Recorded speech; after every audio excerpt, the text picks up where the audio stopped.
Hey guys, what's up? This is Alex2K. Um, so today we will be talking about sculpting. And from here on, we'll be talking about sculpting. We're gonna start with the head, and eventually move on to the body, and eventually move on to the clothing, and then do the UV layouts, and then do the texturing, and then do the detailing, like in ZBrush or Mudbox, or just worrying about high surface detail. And once we get all that done, we'll talk about taking things back into Maya and talking about blend shapes. So it's a long way to go for us to finish this guy, but let's start. So we're gonna start by doing his head, and the way we want to approach this, there's 100,000 ways to model, and it really comes down to what you feel more comfortable. The way that I'm going to be talking about this is actually poly by poly modeling for his face, and then do another approach for his body. Let me just change here, show my grid. There we go. So we're going to start by switch to for view. Okay, so we're going to start by going into the front view. Here's the front view, and we'll have our side view ready as well, because we'll be needing it. And people are not perfectly symmetrical. Perfect example is right here. If you see, his stand is kind of like he likes to stand to the side, so there's almost a slant over to his side. And if you look at the way of his silhouette in this side for the back, it's different than the silhouette for this side on the back, and that extends throughout for pretty much every view. So we do model one half and then the other half, but once you got both halves, it's a matter of go ahead and playing with it and adjusting the form to have a good silhouette. Remember, sculpting, it's a lot of it is about getting the right form, and silhouettes are key to that. It's also a good idea to start by modeling or blocking out the main shapes, and after you get the main form, then you can go ahead and talk about the details. That's pretty much what we're doing here. We're going to start by getting a basic head, and it's going to have some basic form. It's like kind of like a low poly version of him. And once we get things accurate, then we can go on and add more detail, and add more detail, and add more detail, and add more detail, and add more detail, and add more detail, until I'm tired of saying add more detail. But for now, let's start.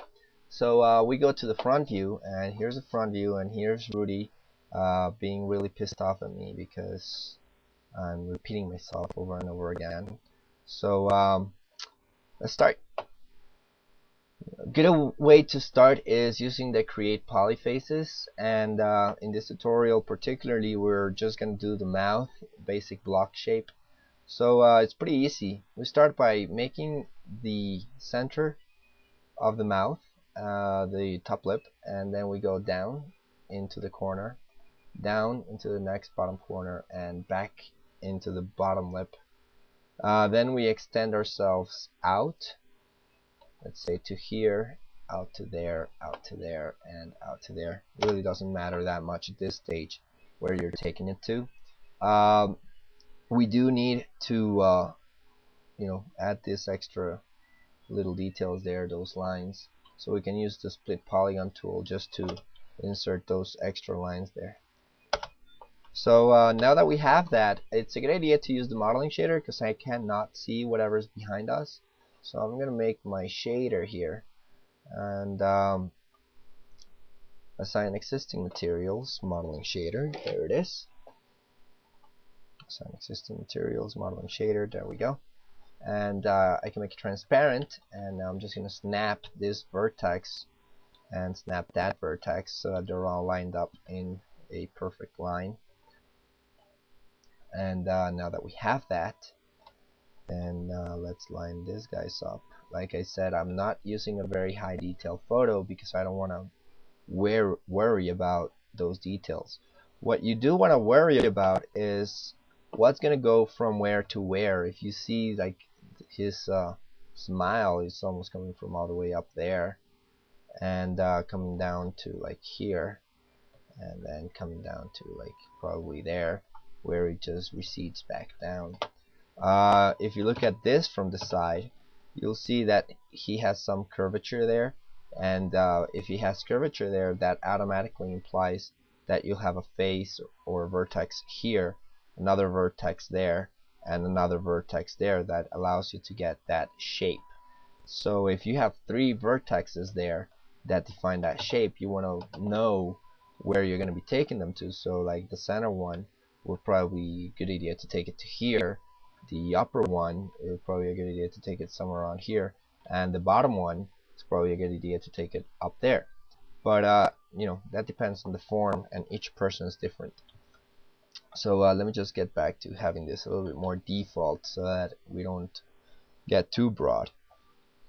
So let's just go there, to there, and to probably there. So the idea is not to get too high poly, as low poly as possible, because that's less vertex moving. So once we got those guys lined up on the front, we're going to line them up here on the side view. So those are the top corner of the lip and the bottom of the lip right there. This would be right on the nostril, I think it's called, where the mouth meets the nose. And this next one's probably going to go somewhere around here, and the following one is going to go somewhere around there, and the following one, that's just going to line up with its corner right there, and then these two are the two corners of the mouth, which are probably going to be somewhere around there.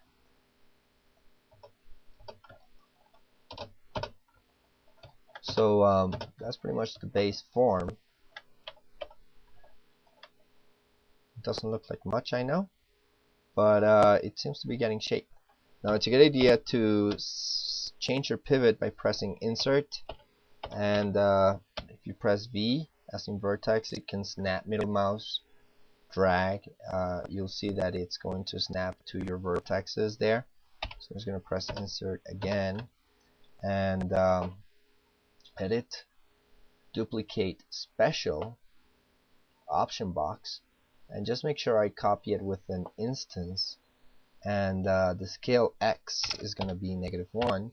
Duplicate special, so we get something that kind of looks like that. So it helps to give us an idea of how our mesh is going to be turning out in real life.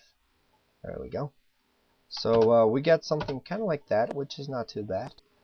So now that we have this basic form, probably a good idea to select this, and those three edges, and simply extrude them.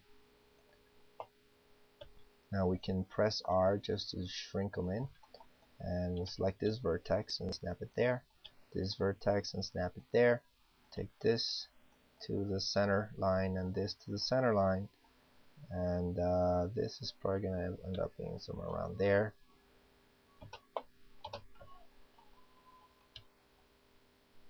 And voila. Let's take this a little bit higher, a little bit more front, this maybe a little bit more down, and we begin to see, and we'll see if it kind of looks like a mouth or not. It seems to be getting shape. It's not too shabby.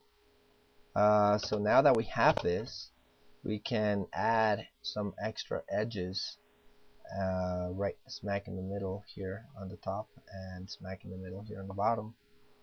Back to making this transparent. This allows us to give it some curvature to try and follow his shape, and you can see how we'll go revising this little by little. There we go. So as you can see, I'm trying to keep it as low poly as possible, still trying to maintain his form. This might have to come here to the front, and probably this does too.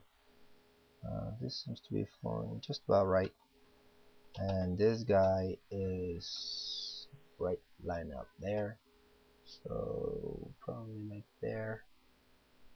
I don't know, maybe somewhere around there. Take this guy back a little bit more, maybe down, back, and see how this feels.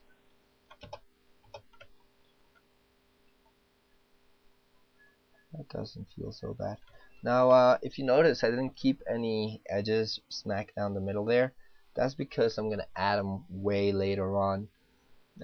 This makes your life a lot easier because mouths are not like the Joker where they're like really pointy there. They're actually pretty curved. So it's got a pretty soft transition. So it seems to be getting there now.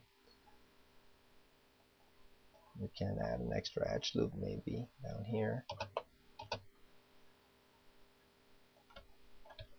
And we'll use this to come down there and come down there.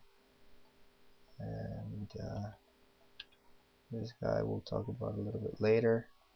This is definitely going to come up here and come up there. And then we're going to give us some shape over here. So let's bring these guys out like that.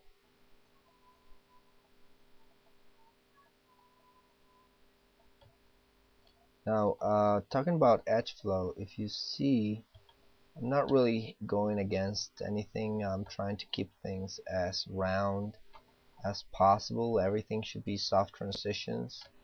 You shouldn't have like zigzagging like that. It's not really good edge flow. This is good edge flow. So you want to keep things as soft as possible. There are some areas in some cases when definitely things will zigzag, but if you try to avoid it as much as possible, or if you try to have that zigzag being a very gentle thing rather than something very jaggy, then that's good edge flow. So that's just something to keep in mind there. So now that we have some of that area there, again, we don't want to get too detailed. We just want to get broad and just getting the base form first. We can go ahead and dip this in a little bit more and dip that in a little bit more maybe. And let's keep that there. And let's dip this too. So there we go. Now let's show the wireframe unshaded. And it's a good idea also to harden your edges. I like to keep hardening them, keep them hard. That way it gives me sort of like a geometric representation of his face. So that is, for me at least, it's pretty handy. But again, it's a matter of personal taste. So we don't want to get too in detail on this mouth. We just want to get the overall. So I'm gonna keep it there for now, and then I'm gonna, in the next tutorial, talk about the basic overall shape for the eye, and from there on we'll begin to connect those two, and that is going to give us more detail on both areas. So till next time, my name is Alex Duque, and I'll see you soon.